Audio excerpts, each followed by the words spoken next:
All right, I'm delighted to present Vanessa now, who is going to present her project on ADHD and smartphone addiction. Vanessa, over to you. Um, Hello, I'm Vanessa. I am from I'm from Spain. Well, I'm from Holland. I live in Spain, but I travel the world. Um, so I'm in a lot of places and I can you guys see the screen? Yes, ma'am. Okay, let me get everything ready. Okay. Hello and welcome to my presentation on ADHD and smartphone addiction.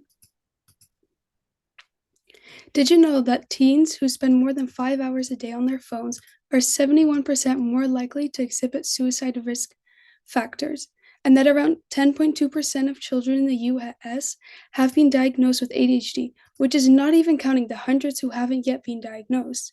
These statistics put into perspective just how urgent and big this problem is, and that we quickly need a solution to it.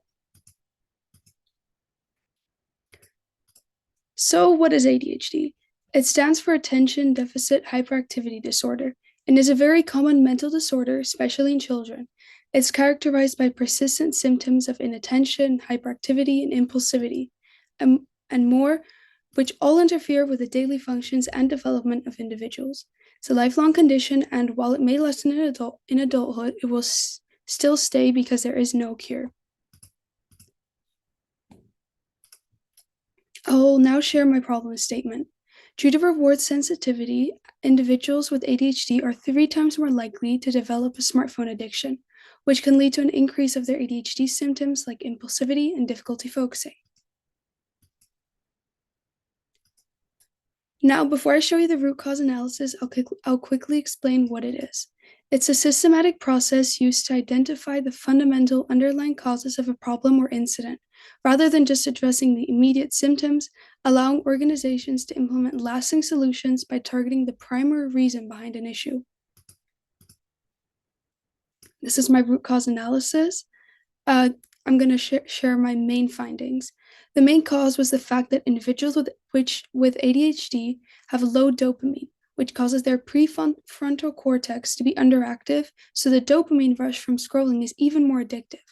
They also get overstimulated easily by the many different sounds and videos when scrolling, which can lead to a scrolling paralysis, a state where they feel stuck and unable to stop scrolling. Lastly, individuals tend to struggle with knowing just how much time has passed while, for example, scrolling. So this is my solution. I created a prototype for an app and a 3D model for a clock, but more about that later. The app is supposed to stop scrolling paralysis and phone addiction by shutting you out of the social media app after your timer goes off, forcing you to stop scrolling. The app does this all by giving you a little unskippable questionnaire of sorts before going on a pre-chosen social media app.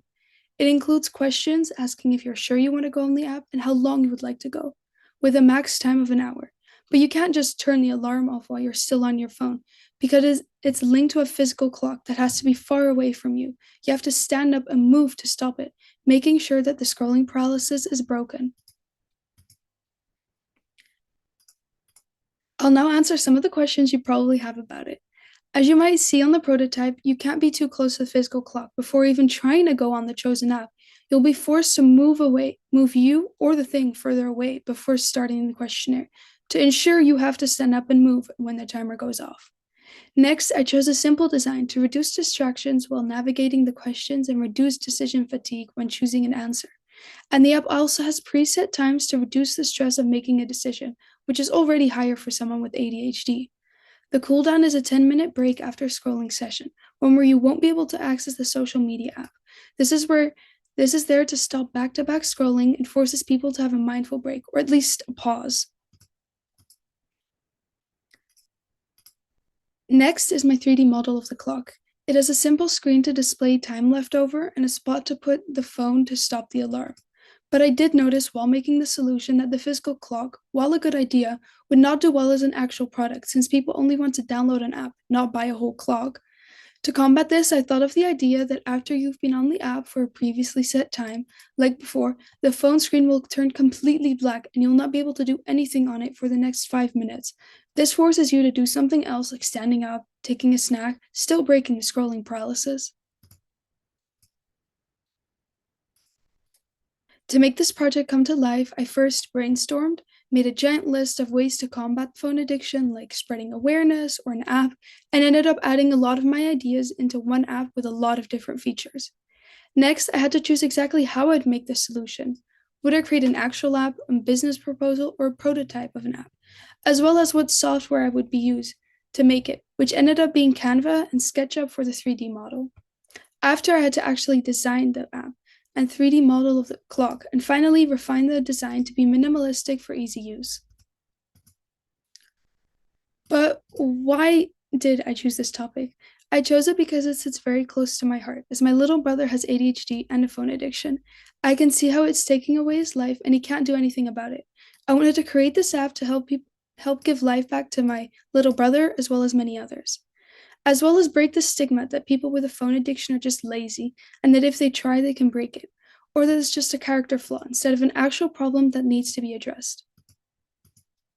Thank you for listening to my presentation. Are there any questions?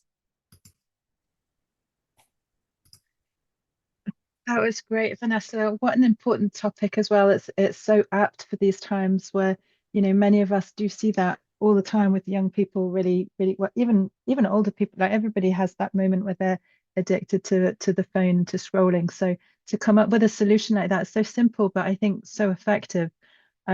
Yeah, well done. Well done for coming up with that. Thank Jim, you. would you would you like to ask I a have question? a couple of questions, and I'm monitoring YouTube as well. But my first question, this is a brilliant, brilliant strategy because it doesn't treat the addiction as the problem. It treats the isolation and social component as the problem. And it's an opportunity for people to recognize the impact of behavior without chastising. I think that's brilliant. That's exactly what our culture needs. I have one question for you. Were you to deploy this to the public for use as a product, one, how close are you? And two, how would you do it? The web, an app, ironically on the phone? I would, if I would deploy it, I'd create an app. I'm actually currently working on another one, so I have some experience. I'll work on first creating the app, and then if there is a lot of like demand for it, and if people would be interested, I would like launch the physical clock. Obviously, that would like cause some extra work because I don't know how to make an actual clock, but yeah. In the interest of time, we have to move on, Vanessa. But again, this is an embarrassment of riches.